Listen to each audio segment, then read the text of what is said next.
मृत्यु को वश में कौन कर लेते हैं? मृत्यु जो है उनको वश में कौन कर लेते हैं? तो विद्वान लोग कर लेते हैं। मृत्यु को वश में विद्वान लोग कर लेते हैं, याद रखिएगा। फिर है कि देवलोक का मार्ग किसे प्राप्त होता है? किससे प्राप्त होता है? सॉरी, देवलोक का मार्ग किससे प्राप्त होता है? तो देवलोक का मार्ग सत्य से प्राप्त होता है। किससे? सत्य से प्राप्त होता है, याद रखिएगा। फिर है कि भारत महिमा पाठ का प्रथम पद किस पुराण से संकलित है? भारत महिमा पाठ है आपके संस्कृत के किताब में है। तो भारत महिमा पाठ का प्रथम पद जो है तो किस पुराण से संकलित है? तो विष्णु पुराण से संकलित है। विष्णु पुराण, याद रखिएगा। क्या? विष्णु पुराण। और यह भी याद रखा कि भारत महिमा पाठ में कुल 5 पद है। कितने पद है? 5 पद है। चलिए तो आगे क्वेश्चन देखते हैं। आगे क्वेश्चन यह है कि भारत महिमा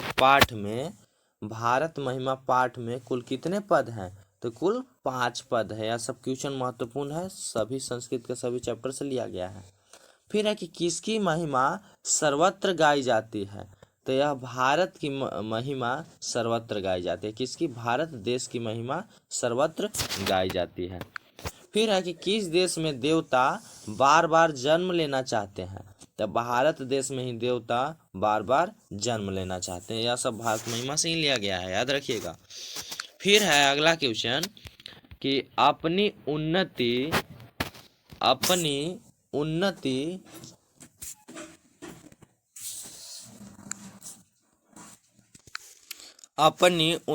चाहने वाले मनुष्य को कितने दोष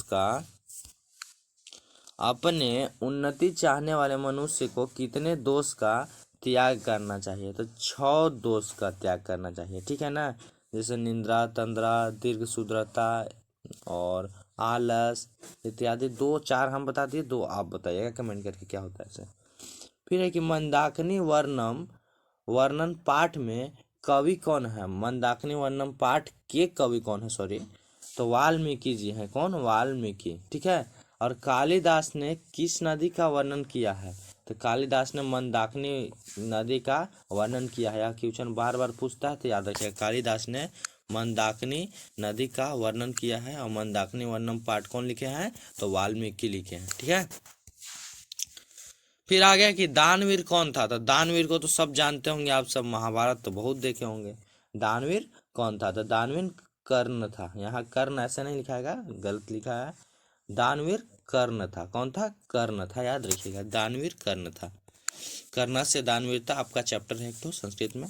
फिर है कि भारतवर्ष में किसकी महान परंपरा है? तो शास्त्रों की महान परंपरा है। किसका? शास्त्रों का।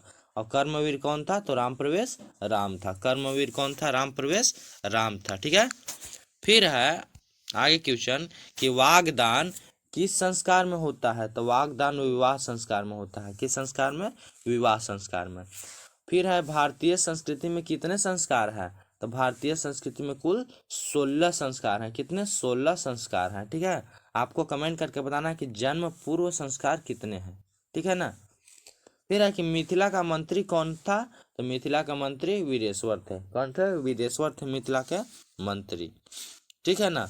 और एक और क्वेश्चन है कि अलस कथा पाठ के रचयिता कौन है? इसका भी आपको कमेंट करके बताना है। तो चलिए इस क्लास को हम यहीं पर बंद करते हैं। मिलते हैं अगले क्लास में। तब तक के लिए जय हिंद, जय भारत।